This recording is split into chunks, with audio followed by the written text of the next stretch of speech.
وہ کہتے ہیں میرا ایک دوست تھا تو 70 سال زندگی اس نے گناہوں میں گزاری، پھر اللہ نے اسے توفیق دی تو وہ نیک ہو گیا۔ اور آپ فرماتے ہیں پھر اگلے 70 سال میں نے اسے واقعی نیک ہی دیکھا، اس نے وقت پہ نماز پڑھی، وقت پہ روزہ رکھا، اس نے وقت پر عبادت کی۔ پچھلے 70 سال کے گناہ بھی اس کے بڑے خوفناک تھے، اس میں ایسے ایسے بڑے پاپ تھے کہ اللہ الامان والحفیظ، اللہ بچائے۔ لیکن پھر جو اگلے 70 سال تھے وہ سونے بھی بڑے تھے، صاحب بھی بڑے تھے۔ پھر میں نے اسے فجر کی اذانیں دیتے بھی دیکھا۔ فرماتے 70 سال اس کے وہ، 70 سال اس کے یہ، اتنی لمبی اللہ نے اس کو عمر دی۔ آپ فرماتے ہیں جب اس کا انتقال ہوا تو میرے دل میں روز خیال آتا تو میں روز دعا کرتا کہ یا اللہ مجھے پتہ چلے کہ تو نے اس کے پچھلے 70 سال والے معاف کر دیے، مجھے کبھی پتہ چل جائے تو میرا دل ٹھنڈا ہو جائے، کیونکہ وہ گناہ بھی اتنے خوفناک تھے کہ وہ بڑے سخت تھے، بیان نہیں کیا جا سکتا۔ آپ فرماتے ہیں اللہ نے میری دعا قبول کی اور وہ مجھے خواب میں مل گیا۔ تو میں نے پوچھا بتا کیا بنا؟ تو کہنے لگا ساری معافی مل گئی، ایک نہیں ملی۔ وہ کیا؟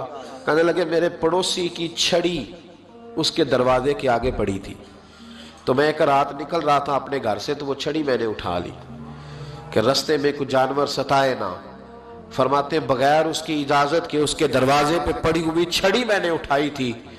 سارا رب کریم نے 70 سال کی گناہ معاف کر دیے، لیکن فرمایا یہ حقوق العباد کا معاملہ ہے۔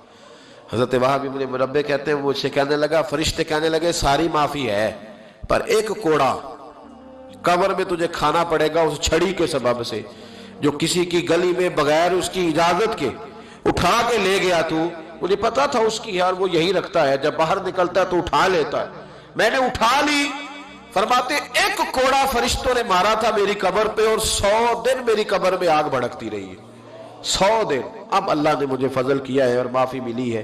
تو بھائی رستوں میں، چوکوں میں، چوراہوں میں ہم جو ظلم کرتے ہیں، جو زیادتی کرتے ہیں، جن چیزوں کو بغیر کسی سبب کے ہم رستے بلاک کر دیتے، ان چیزوں پر ہمیں توجہ دینی پڑے گی۔ اور پھر اس کے ساتھ ساتھ اگر کوئی چیز کسی کی موجود ہے، کسی جگہ پڑی ہوئی ہے، کسی نے رکھی ہوئی ہے، تو وہ اٹھانے کی بھی ہمیں اجازت۔ اینٹیں مہنگی ہو گئی ہیں،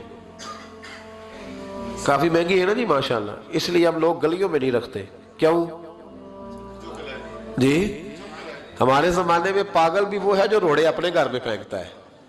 اب جو درویش ہے نا پاگل، وہ بھی روڑے اپنے گھر پھینکتا ہے، کسی کے گھر پھینکتا، چونکہ پاگل جو ہوا عقل مند نہیں ہے نا، اس لیے کوئی چیز اٹھاتا ہے تو لے کے۔ اب گلی میں لوگ، یار عجیب بات ہے نا، یہ تکلیف والی بات ہے نا کہ اینٹ ایک 10-12 روپے کی ہوگی، کیا ہے وہ بھی اب لوگ گلی میں رکھنے کو تیار نہیں ہوتے۔ باقاعدہ ایک صاحب نے مجھ سے کہا کہ اگر ادارے میں ہمیں آپ اجازت دے دیں تو چلو گیٹ شیٹ بند ہوتا ہے۔ یار اینٹوں کے لیے، اینٹوں کے لیے میرے رسول کریم علیہ السلام نے فرمایا تیرے لیے جائز نہیں اپنے مسلمان بھائی کی چیز استعمال کرنا جب تک کہ وہ اس بات پہ راضی نہ ہو۔ اگر وہ راضی ہے پھر تیرے لیے جائز ہے۔